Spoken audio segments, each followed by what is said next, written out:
Assalamualaikum warahmatullahi wabarakatuh. Waalaikumsalam warahmatullahi wabarakatuh. Alhamdulillahilladzi hadana li hadza wa ma kunna linahtadiya laula an hadana Allah. Asyhadu an la ilaha illallah wahdahu la syarika lah wa asyhadu anna Muhammadan abduhu wa rasuluhu la nabiyya ba'dah. Allahumma sholli wa sallim wa barik ala sayyidina Muhammadin wa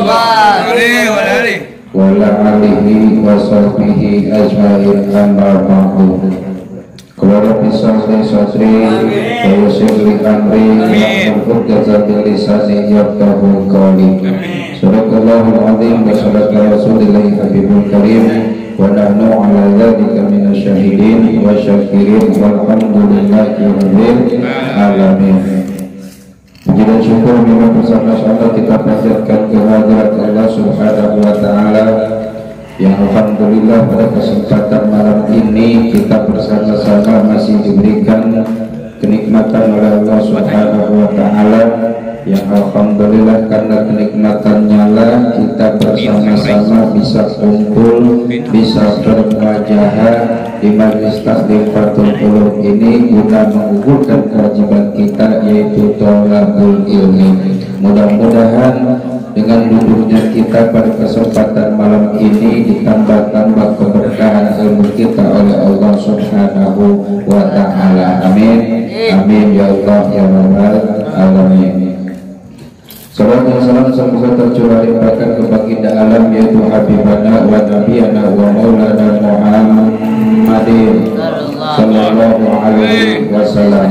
Tak lupa pada keluarganya, para sahabatnya, para tabi'in dan tabi'atnya, dan kita selaku umatnya hingga akhir zaman.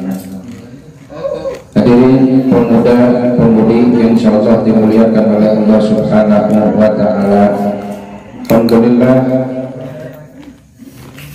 pada kesempatan malam ini kita masih diberikan keistiqomahan oleh Allah Subhanahu wa taala. Walaupun cuacanya masih gerimis, tapi alhamdulillah karena lillahi ta'ala, karena keistiqomahan kita masih duduk walaupun memaksakan, tapi mudah-mudahan kita semuanya mendapatkan keberkahan Allah Subhanahu wa ta'ala. Hadirin pemuda dan pemudi yang insyaallah dimuliakan oleh Allah Subhanahu wa ta'ala, mari bersama-sama kita lanjutkan kajian kita pada kesempatan malam ini, di mana kajian kita pada kesempatan malam ini yaitu pada makalah ke-35 masih mengkaji tentang kitab Nasahihul Ibadah. Bismillahirrahmanirrahim. An Ali radhiyallahu anhu, inna ashabal a'mali arba'u hisalin. Ali radhiyallahu ta'ala mengatakan bahwa amal yang paling sulit itu ada 4. Catat. Amal yang paling sulit itu ada 4. Setiap perbuatan baik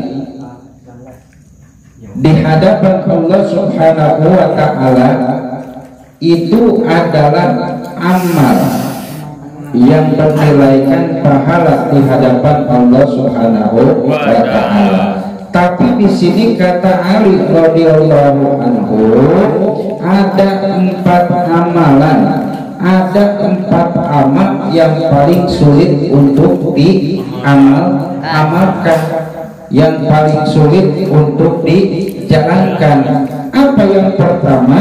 Yang pertama memberi maaf ketika marah. Benar gak? Benar gak? Paling sulit ketika kita marah, kemudian kita memberikan maaf. Tuh. Umpama kita lagi marah, ya. Umpama kita lagi marah sama seseorang, Nah kemudian sulit kita untuk bisa memberi maaf, apalagi orang yang pernah menyakiti kita, ya, orang yang pernah membuat kesalahan kepada kita sampai menyakiti dan melukai perasaan kita. Ini sangat sulit. Perkara yang paling sulit, nomor yang pertama yaitu memberi maaf ketika marah. Ini kita sebagai makhluk Allah, sebagai makhluk ciptaan Allah. Allah mudah memaafkan. Bahkan ketika kita melakukan salah kepada Allah Subhanahu wa Ta'ala, itu Allah tunggu kapan kita mau minta maaf kepada Allah, kapan kita mau tobat kepada Allah.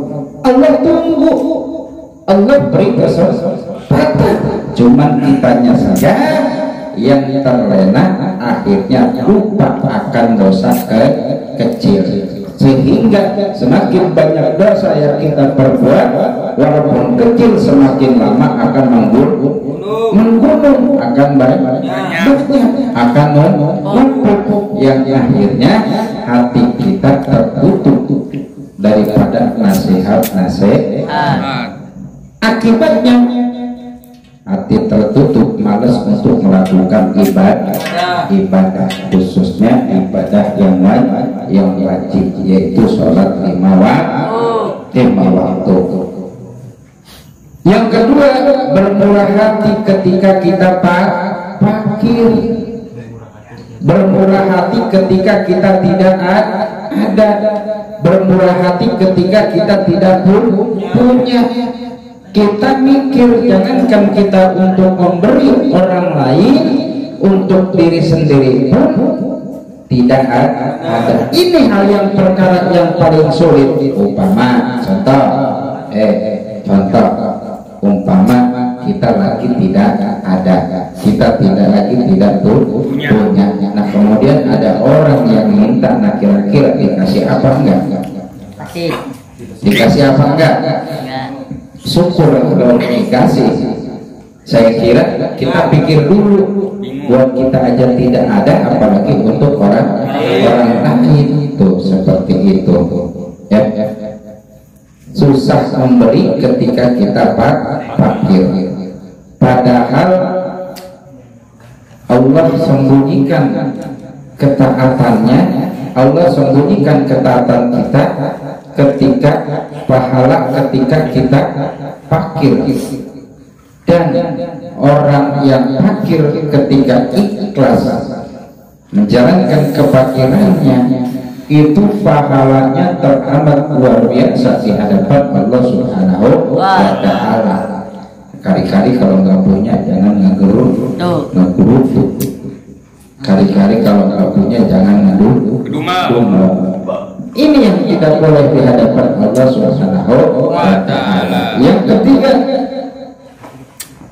memelihara perbuatan ngara ketika berada di tempat yang sepi. Ini perkara yang paling sulit. Ini perkara yang paling susah. Jangankan memelihara perbuatan haram di tempat yang sepi, di tempat yang ramai pun kita masih melakukan perbuatan yang haram. Betul.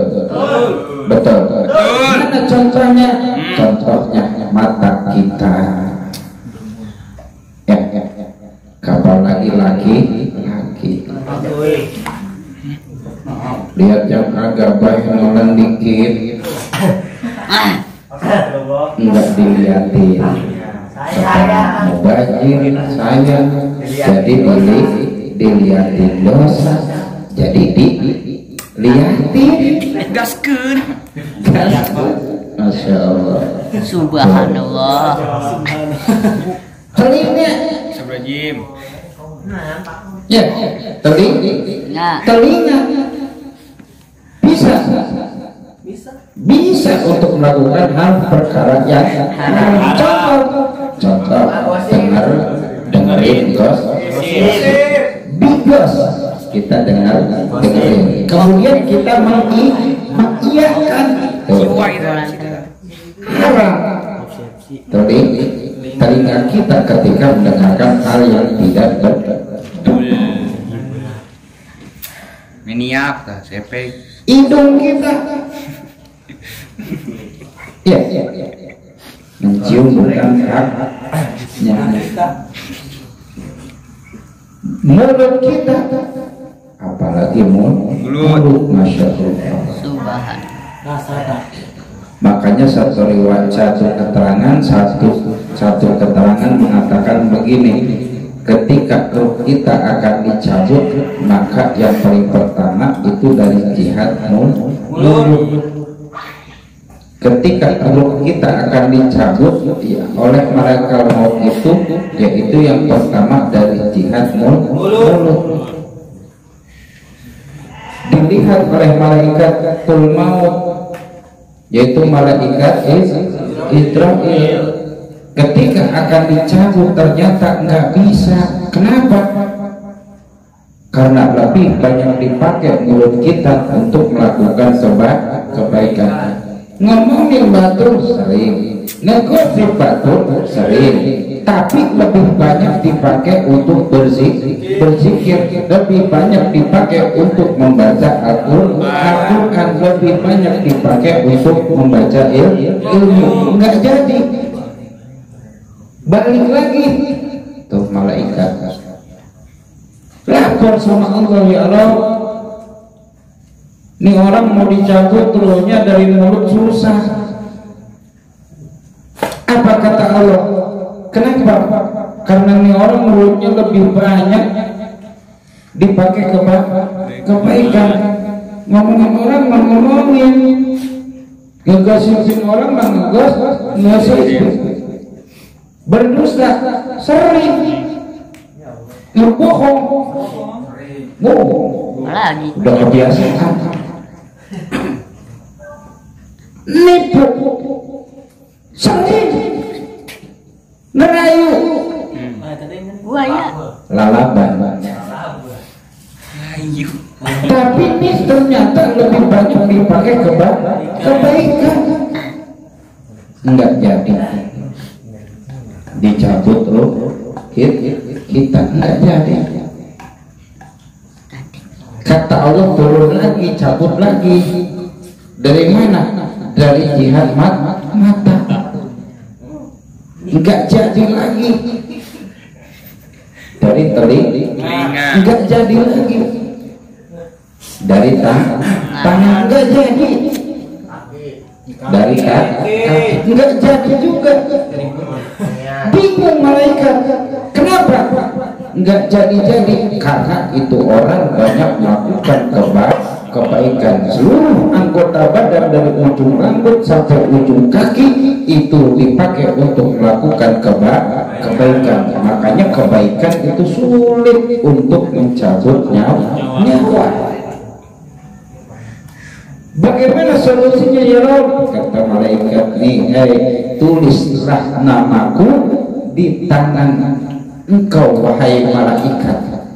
Kasih unjuk tuh angin nama Allah, lafaz Allah, namaku ketika Allah. Kemudian turun lagi malaikat, turun lagi ngasih tahu nih lafaz Allah.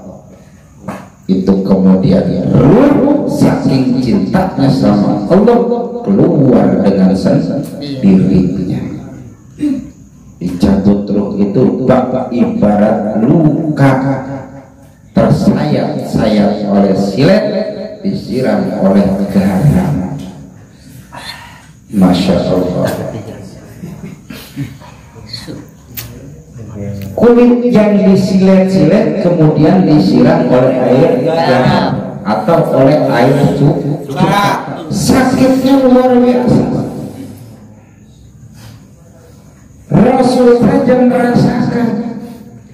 Bahkan ketika Rasul dicabut ruhnya oleh Allah, Rasul ngomong, ya Rabb, jangan timpakan rasa sakit sakaratul maut kepada umatku. Masya Allah. Masih ingat umat. Apalagi kita yang dosanya seabrot, kalau ulang di kilo, udah berkilo, udah beron. Tapi jangan takut, Allah Ghafurur Rahim. Istighfar yang banyak, ya. Istighfar.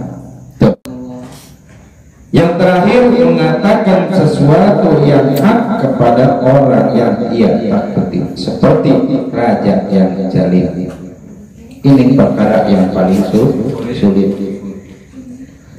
Mengatakan sesuatu kepada raja yang zalim, kepada penguasa yang zalim. Umpama ada pemimpin salah, umpama ada kepala salah, nah kira-kira kita berani enggak ngomongnya?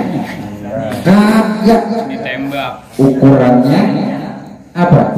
Ukurannya kita di padahal kulil haqqa walau kana murra, katakan yang hak walaupun terasa pahit. Masya Allah, tapi ini benar.